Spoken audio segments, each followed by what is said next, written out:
Tuesday, everybody. I hope you're having a good day so far. What I've decided to talk about today is probably going to end up being a two-parter. It just depends on how long it takes me, but I do think it's going to end up taking too long and we'll have to break it up. However, with that being said, I got this idea to talk about this by watching Matt Walsh's podcast last Tuesday. And what he was talking about, it was just like, yeah, maybe I should talk about that because I've talked about something else that kind of ties into this in the past, and I think that it would be better understood.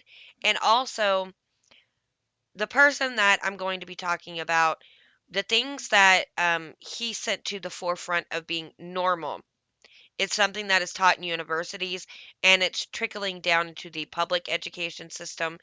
And I think really more than anybody, parents should be aware of where this is coming from so that if they ever hear this name, from their children or just hear anything that slightly resembles what I discussed today, that they can know and they can do something about it. But before we get started that, we're going to do our daily promise. It says, Verily, verily, I say unto you, he that heareth my word, and believeth on him that sent me, hath everlasting life, and shall not come into condemnation, but is passed from death unto life. John 5:24. Here lies the unfathomable hope that all Christians share alike. By the blood of Jesus Christ, we pass out of death and despair and into eternal life full of joy. And let me tell you, with the way things are going nowadays, I actually am very anxious for that day to hurry up and come because it's just getting worse. With that, let's get to where it's getting worse. Um, in a podcast a month and a half or so ago, I discussed Dr. John Money, and he was the man who did the experiment with the two twins, where one was born with problems with his genitals, and he suggested to his parents that they raise him as a girl, and they did. But it didn't work. He eventually started figuring it out, and then his parents told him the truth. He started living like a boy and tried to correct his life. And not only that, but during these sessions with John Money, they were made to do sexual things together and much worse, and it's really disgusting. And sadly, they ended up both taking their own lives several years apart, and they were very young when they did this. So I would blame the parents for this too, but most of all, I do blame Dr. John Money for them killing themselves. But the parents should also be slightly to blame because they should have known better.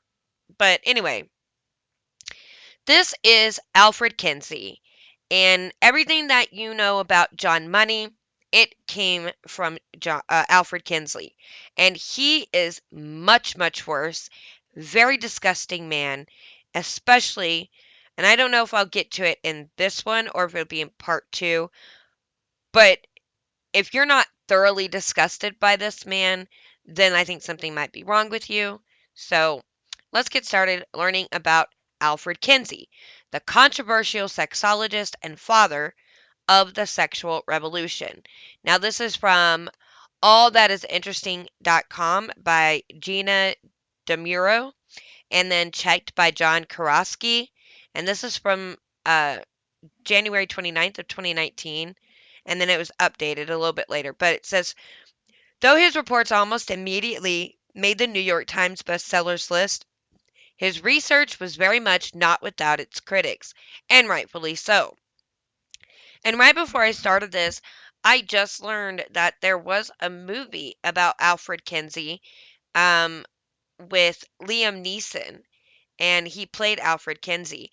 And I watched the trailer, but the trailer does not even, well, of course the trailer doesn't, but I read that because of where I was watching it from, they were exposing the dark history of Kinsey, and they watched the movie and they said it is so whitewashed about the true history about this man, and of course it would be. So Alfred Kinsey has been hailed as the father of the sexual revolution. So, for one, he's open and curious attitude about sex. It brought the subject into the mainstream.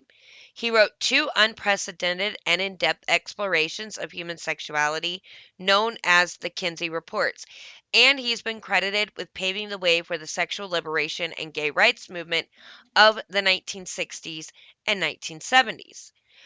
But how Kinsey conducted his research, it's often revisited for its controversy and, by some accounts, for its immorality. Indeed, there is a far darker side to Alfred Kinsey's legacy.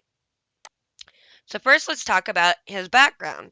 When you talk about someone in their dark history, it's always good to know the background and where they come from. So, Alfred Kinsey was born in Hoboken, New Jersey in 1894. His father, Alfred Kinsey Sr., was a devout Protestant who taught at Stevens Institute of Technology. And just the contrast between what this man ends up becoming and who his father is so strange to me. It says, the home is not an intimate one and could perhaps have been what stirred Kinsey's interest in sex.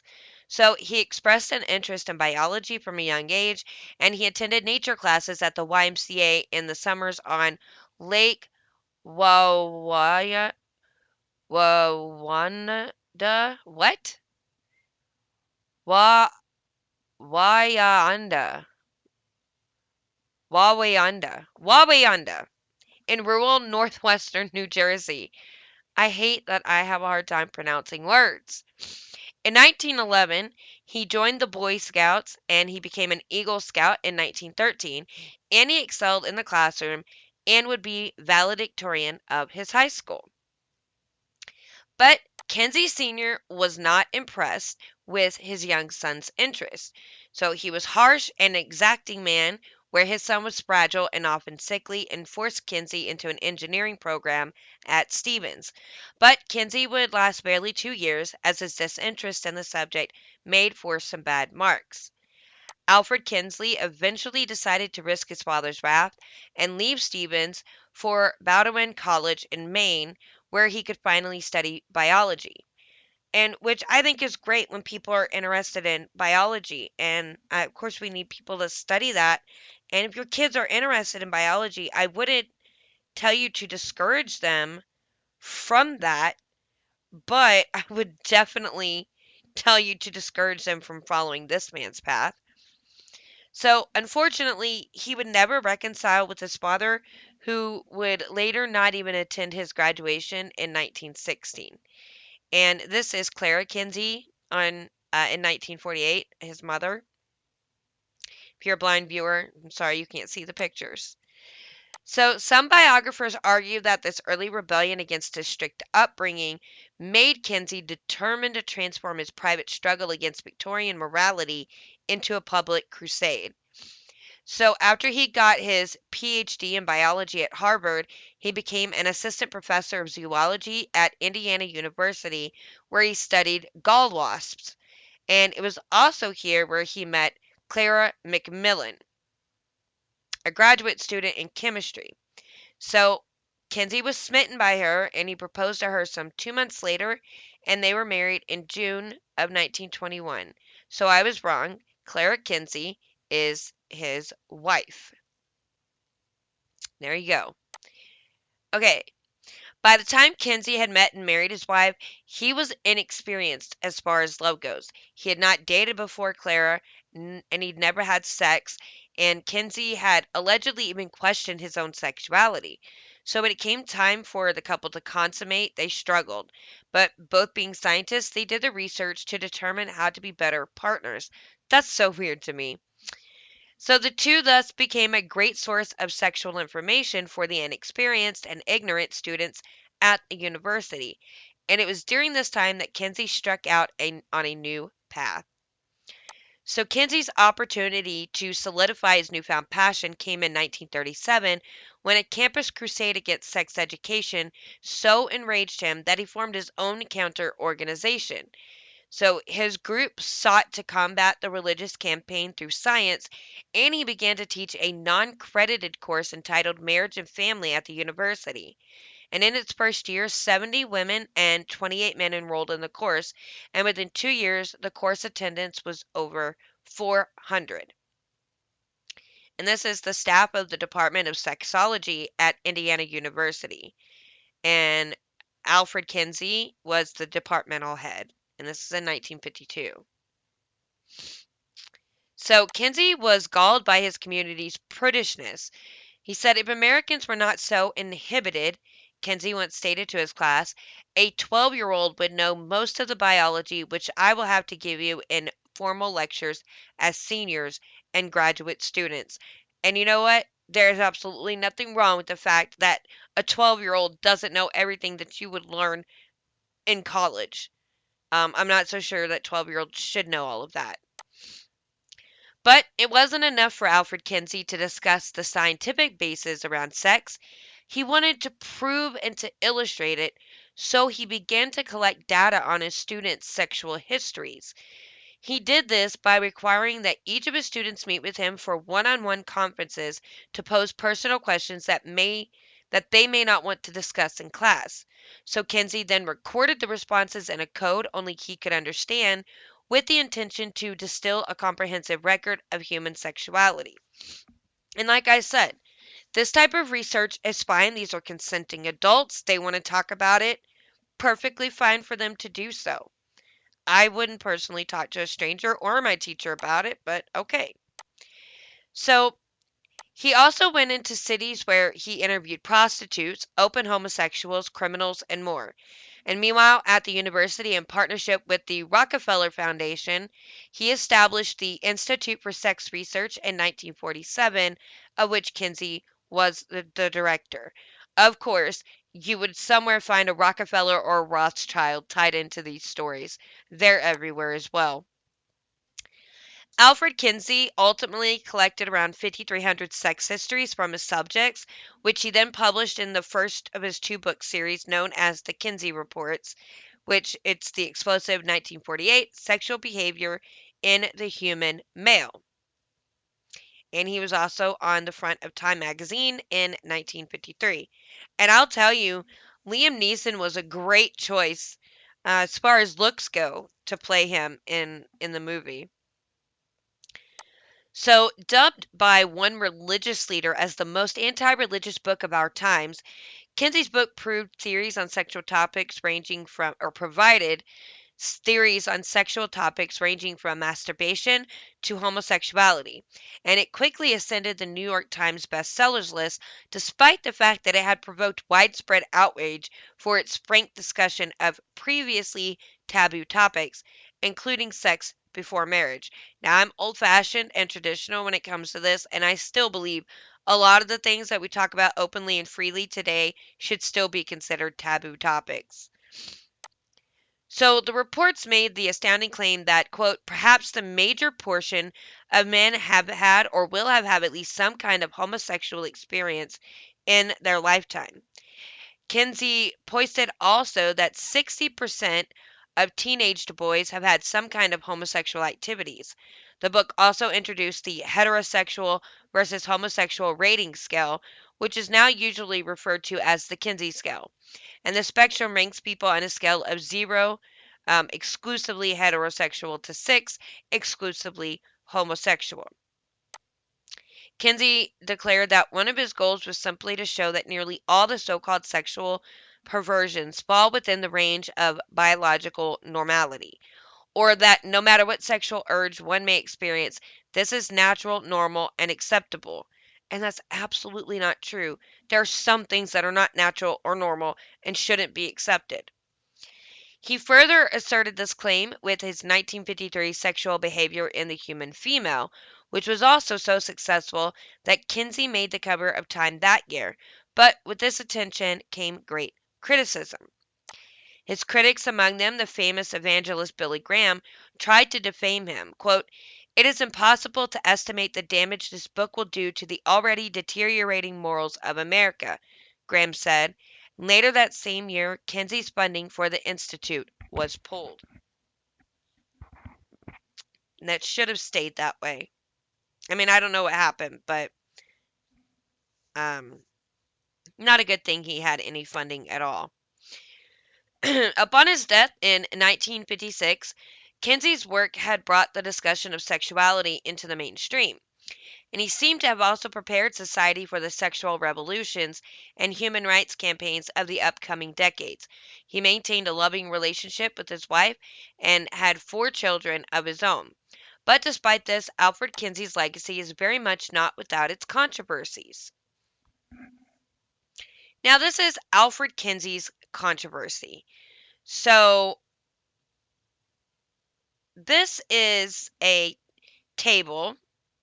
This is table 32. You should wait till I get to the other one. This is table 32, and it's speed of pre-adolescent orgasm. Duration of stimulation before climax. Observations timed with second hand or stopwatch, and ages range from 5 months of age to adolescence. Okay? So you have the list of the times, the cases that he timed, the percent of the population, and the accumulated percent. So he is doing tests for climaxes and orgasm lengths on children, which is why this man is so disgusting. But this is never covered. This is so whitewashed in society today. They don't want people to know what this man did other than just kind of make sex less taboo and started paved the way for the sexual revolution. That's not what he did. So, although Kinsey has often been hailed as the father of sexual revolution, it was not just religious voices who sought to defame him. Statisticians have pointed out that these subjects were not representative of the population at large and leaned towards people who were sexually active and adventurous. In other words, Kinsey's research was in part biased, but I'm pretty sure 5-month-old babies are not sexually active and adventurous. That's a bit weird to say. So, Kinsey himself was certainly biased in favor of sexual activity, having once declared there are only 3 kinds of sexual abnormalities: abstinence, celibacy, and delayed marriage. But how professional Kinsey was throughout his research is also often brought to question.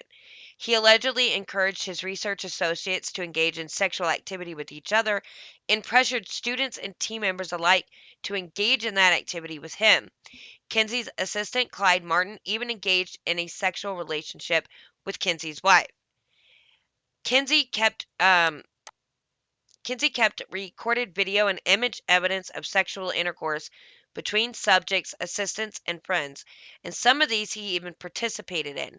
He collected erotica from around the world, which was deemed illegal by the U.S. Customs Service. In a sort of way, he was ruthless. One biographer of Kinsey, Jonathan Gawthorne Hardy, speculated, quote, and one could almost go as far as to say immoral, at least not conventionally moral. If someone had sexual information that was germane, Kinsey would use it, end quote. Indeed, Kinsey went so far as to research sexual stimulation in children as young as 5 months old. This is where it gets disgusting. One of the subjects he interviewed for sexual behavior in the human male was a 63-year-old pedophile named Rex King, who had attempted to bring to orgasm boys between the ages of 2 months and 15 years. And it only recently emerged that this data around sexuality in children came from one single man in Kinsey's research rather than from the several that Kinsey had initially claimed. Doesn't matter, 1 or 50, it's gross. So, by shielding King in this way, Kinsey may have enabled him. And although people disagree over whether he was a fearless pioneer or sex-crazed junk scientist, Kinsey and his discoveries are unlikely to disappear from history anytime soon. Okay, so this is kind of just the background of Alfred Kinsey. He's disgusting. But, I can't, which one is it? Okay, so Alfred Kinsey and the children of Table 34. So this is the table that, well, we'll just read about it. So Kinsey's sexual behavior in the human male in 1948 offers proof of the systematic child abuse in Dr. Kinsey's research, which there was. If you're a blind viewer, you can go look this up or go to the video and watch it later. But it's just a table. It lists the age, the number of orgasms, how, the time involved. And at one point, you have a 5-month-old listed, three number of orgasms, and no time is involved in that one. Then you have a 2.5-year-old, 4 orgasms, 2 minutes. An 8-year-old, 8 orgasms, 2 hours. A 10-year-old, 14 orgasms, 24 hours.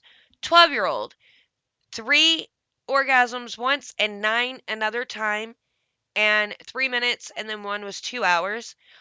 A 13-year-old, 8 orgasms, 2.5 hours. A 14-year-old, 11 orgasms, 4 hours. So this is the example of multiple orgasm in pre-adolescent males.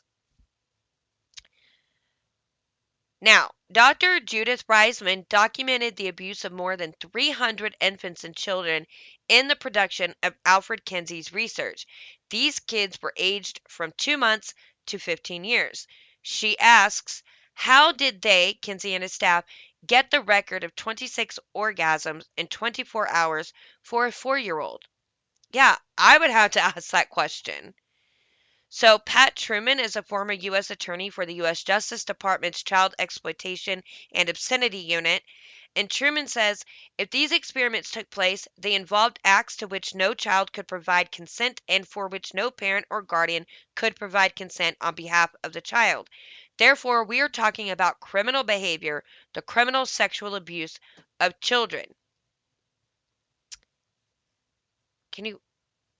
Okay, so how Alfred Kinsey's child studies continue to shape American society and culture. This is from research scientist Gordon Muir, an MD. So, the understanding that we have of childhood sexuality and normal childhood sexual development as it is believed and taught in academia today comes from the experimental evidence documented in Kinsey's report published in 1948 with the childhood sexuality tables that we have just discussed. It is absolutely astonishing that this is taken as the basis of what we understand to be normal childhood sexual development.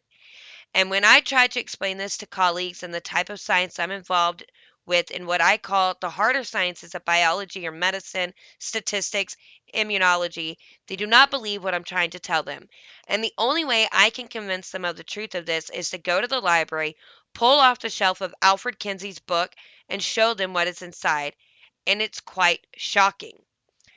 The theory of childhood sexuality advanced by Alfred Kinsey's sex researchers has shaped how and when sex education is taught in the U.S.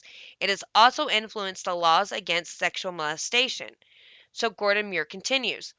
Kinsey provided the scientific quote unquote basis for pedophilia.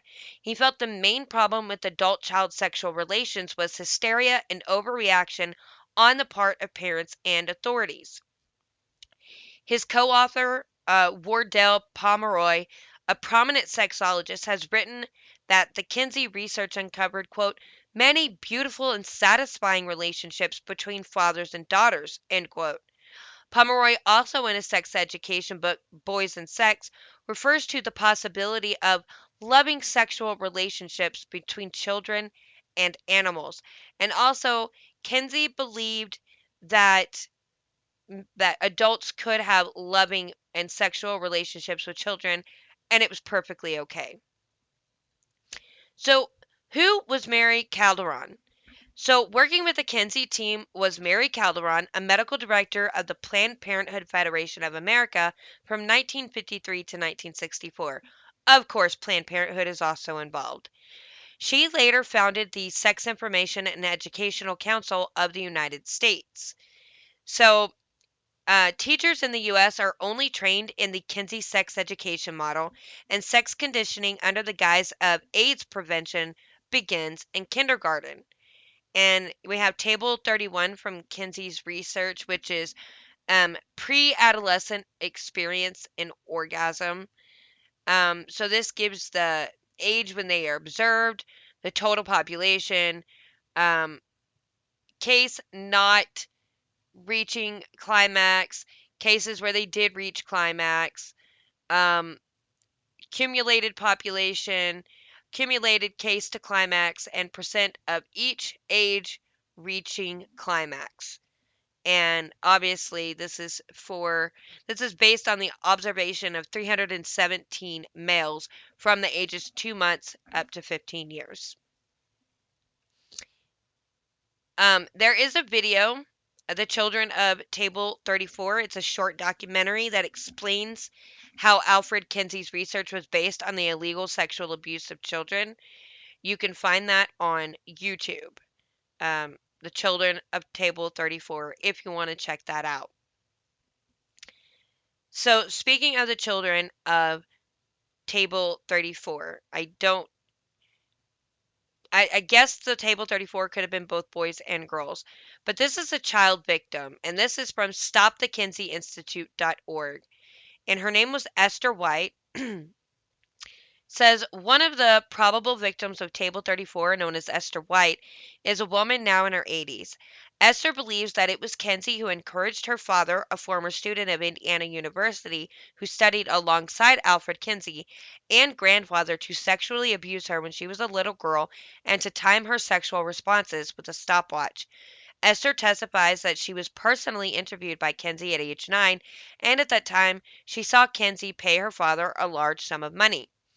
The Kinsey Institute dismisses Esther's claims with a statement on their website. Kinsey did not ask people to fill out questionnaires or forms. There was no experimentation, and no one was recruited to participate, and certainly not to molest anyone. It is surprising that not only did Kinsey collect data from child abusers, but he accepted them as scientifically valid, or at least he presented it to the world as if it were valid scientific research showing children are sexual from birth.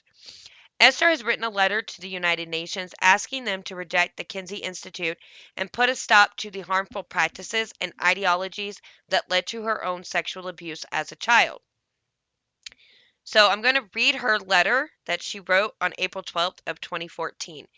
It says, to the United Nations Accreditation Committee, I was outraged when I saw the internet video of the Kinsey Institute testifying before the United Nations Accreditation Committee for NGO status. I was infuriated that there was no opposition to their application. Were all of those on the committee ignorant of the Kinsey Institute's history and the founder, Alfred Kinsey, with his famous orgasm charts documenting the molesting of children with a stopwatch?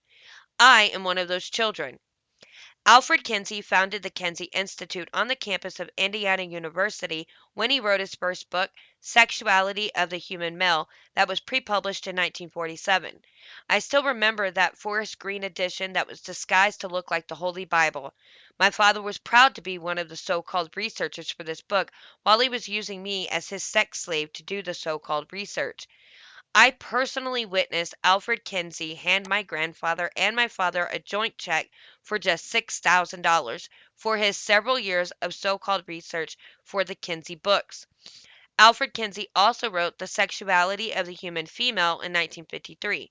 The first book was recently republished for the Kinsey Institute to commemorate their 60 years in the illicit sexuality business.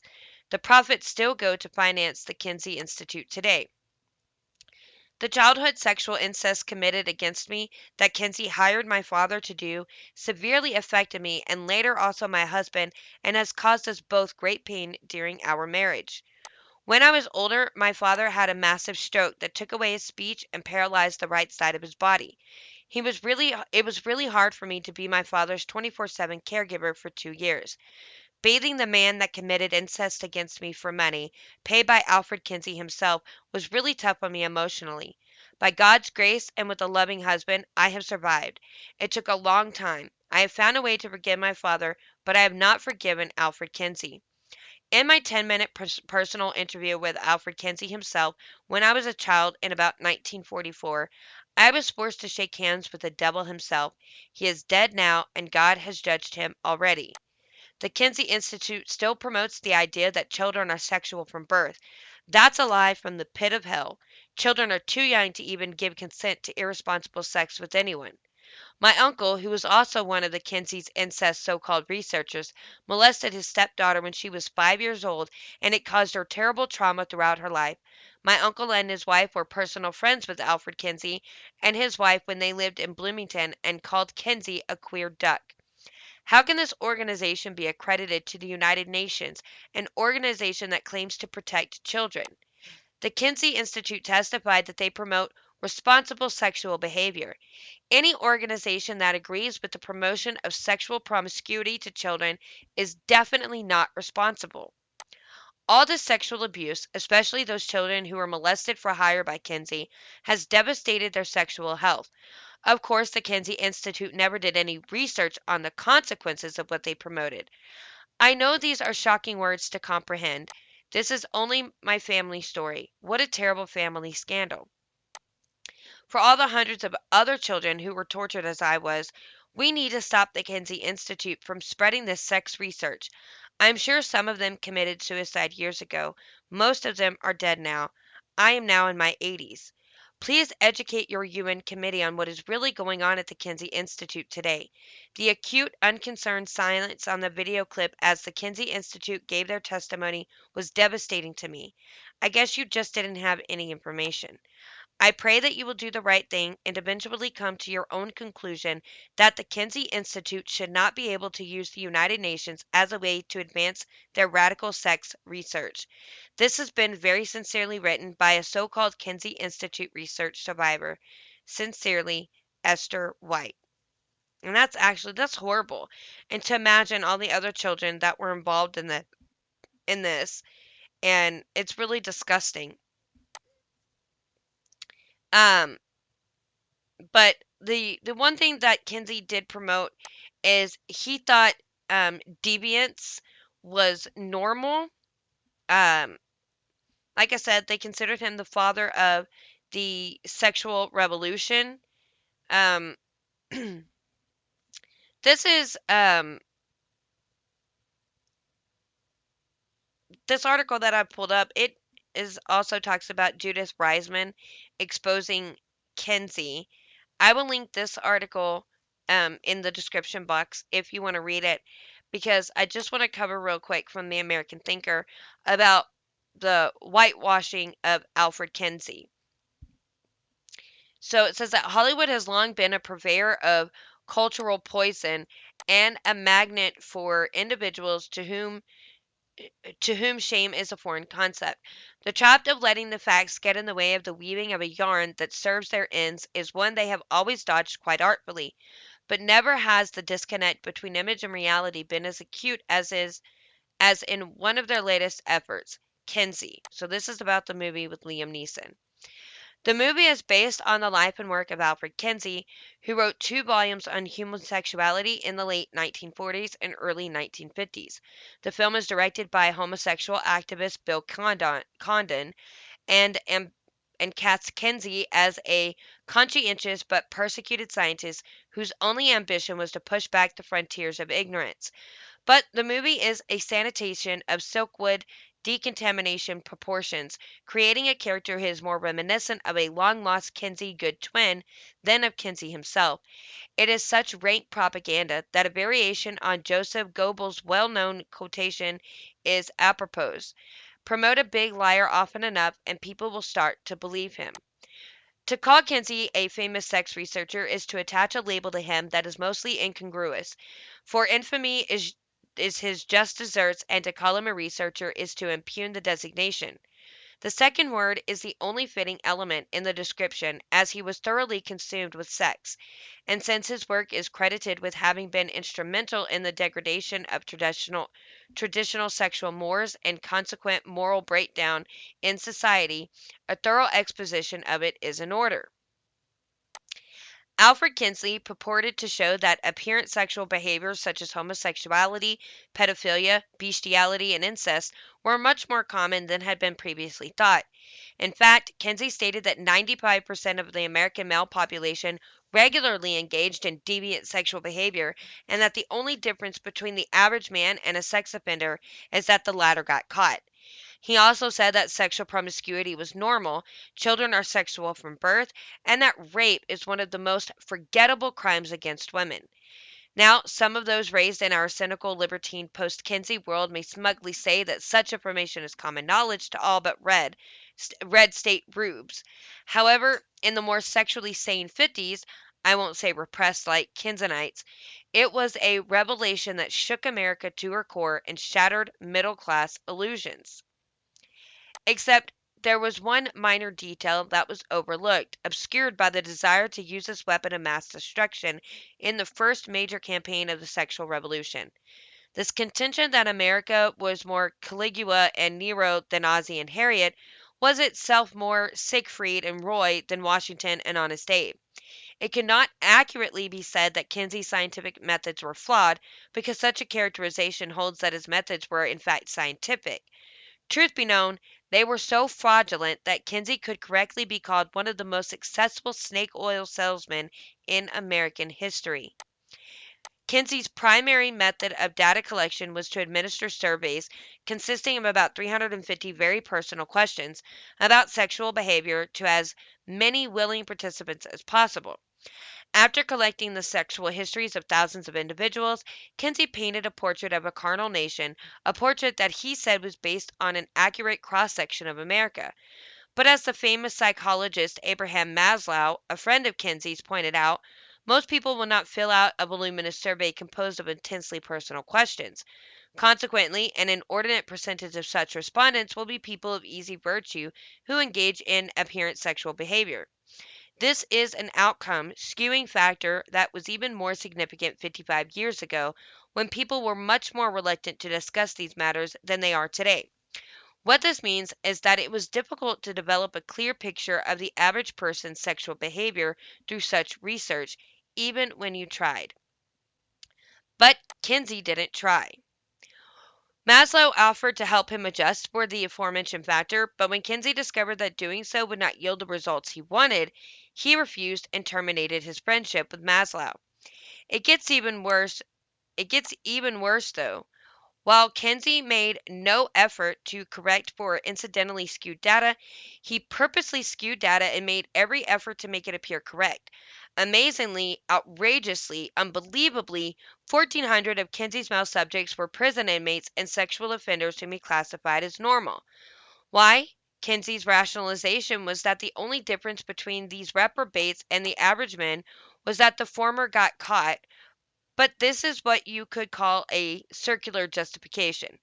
He used an anomalous sample, extrapolated its characteristics to the population at large, and then labeled the sample as normal because it was reflective of the sample based conception of the population at large. Kinsey's repeated this scientific fraud when he studied women, once again drawing conclusions from a sample of unrepresentative females such as prostitutes. It's no wonder then that Kinsey steadfastly refused to publish the data upon which his conclusions rested or revealed the questionnaire he used to compile this data. It's also not surprising that highly esteemed contemporaries in the scientific community viewed Kinsey's work as invalid. One example would be the British medical journal, The Lancet, which wrote that Kinsey's questioned an underrepresented proportion of prison inmates and sex offenders in a survey of normal sexual behavior. The fact is that Kinsey's methods were so shoddy, they promoted the 1999 Intercollegiate Review to rank Kinsey's book as the third worst book of the century. Okay, I'm going to skip through this just a little bit. In the same sordid vein, Kinsey relied on consultants in the form of pedophiles to gather added information on the sexual responses of children. One of these men was a notorious child molester named Rex King, who was responsible for the rape of over 800 children. This predator related to Kinsey numerous stories about his child rape in graphic detail, information that Kinsey considered to be merely scientific research. Another one of these men was Dr. Fritz von Bolusek, a Nazi pedophile who contributed to Kinsey's research between 1936 and 1956. While on trial in a case that involved the murder of a 10-year-old Louise Lot, how do you say that? Louise Lot, as it was revealed that von Bolshevik was regularly sending Kinsey details of his experiences with children. The court even discovered letters that Kinsey mailed to the Nazis encouraging him to continue his research. In fact, so enthusiastic was Kinsey's correspondence with the child molester, and so egregious his indifference to the plight of the man's victims, that the presiding judge, Dr. Heinrich Berger, frequently expressed outrage at Kinsey for not reporting von Bolshevik to the authorities. Continuing on. But reporting was not what Kinsey was about. In fact, right and wrong, the moral imperative of thwarting evil and protecting the innocent and vulnerable, didn't seem to occupy any part of the coldly relativistic pseudoscientist priority list. As James H. Jones, a pro-Kinsey biographer, wrote, Kinsey wanted his staff to know that as scientists, they are not bound by bourgeois morality, or any kind of morality, it would appear. Indeed, Kinsey seemed to believe that the exercise of any kind of moral judgment would be an impediment to or an impediment to his scientific endeavors. A little side note here. I hasten to point out that this is a perspective that has bred some of the most serious transgressions against human dignity in science itself. For the idea that scientists should not be bound by morality is a pernicious lie. The acceptance of perversion doesn't yield unbiased science. It yields perverse science. It is a philosophy of which the Nazi Dr. Mengele was an adherent.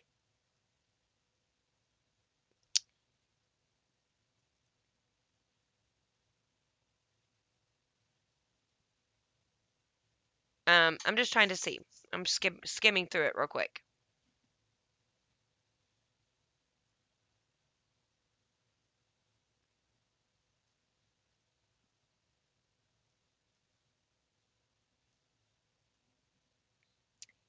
Kinsey is without a doubt one of the most vile, destructive, and perverted individuals I have ever had the displeasure of studying. It's quite obvious to me that his misbegotten pseudo-scientific endeavors were simply a vehicle through which he could indulge his perversion, make money, and work to destroy the traditional standard of morality that condemned the dark sins for which he had developed such an affinity. And to buttress this point, I'll quote the Intercollegiate Review one last time. This was a pervert's attempt to demonstrate that perversion is statistically normal. There is a transgression that I would call cinematic malpractice, and it is something of which the creators of Kinsey are guilty. Those who conceal the truth about this man are complicit in what could very fairly be called crimes against humanity. It is absolutely unconscionable that useful idiots, perverts, and social engineers would perpetrate one of the most pernicious lies ever foisted on the American public. To create any kind of work about the life of Alfred Kinsey and not place his deviance, criminality, and wickedness front and center is akin to making a movie about Hitler and omitting mention of the Holocaust. There's a movie about There is a story to be told here, but it's not about an unfairly maligned man who suffered persecution at the hands of Puritans. It's a sordid tale of a miscreant who lived a lie, gave birth to a lie, and a civilization that tragically and perhaps irrevocably became that lie. So, this is the life of Dr. Alfred Kinsey, and this is a lot of where the study of the sex education and what they promote and push on our children is coming from. And he was, in fact, a very disgusting, immoral, probably most likely a pedophile on his own. So I felt like this was something very important to talk about. I think this is the type of stuff that we need to know. They're making movies and writing histories about a man, and they're not giving you the full picture, and we have a right to know. So, I hope that this was very informative and educational, and that you've learned something new today. I do enjoy teaching somebody something new that they've never known before. That's always exciting, and I love learning new things too. I enjoy that very much. And I love history. So I hope you enjoyed this. And I'm going to end it here. And we actually ended up getting through this all in one episode. So now I'm going to have to come up with another subject for Thursday. And I don't even know yet. But like I said, I'm going to link the I'm going to put a link to the article from the New American in the description. So if you want to read it, you can. And I this is it. So please join my Facebook, Lauren Collins. I just gotta say something. You can email me, gotta say something 21 at gmail.com. My subreddit is r slash just gotta say something. And if you are a blind viewer, you can find me on Anchor, Google, Apple, Spotify, Pandora. Please go subscribe to the podcast and leave me a review. And if you're watching on YouTube, don't forget to hit the like button and share this video with everybody. And also, leave me a comment and I'll get back to you. But the most important thing that you can do for me is to please subscribe to the channel and then click the notification bell so you know every time I upload a new video. And also, I forgot to mention this the last few times I've recorded and I feel so bad. Don't forget to subscribe to The Scott Ford Show, Isaac Hayes, the Cajun Conservative, and his Christian podcast, Brothers Just Searching, Nate Savage at Savage 5050, and TV's Rob is Unwoke. Thank you, everybody. I hope to see you back here tomorrow. Have a good day and God bless.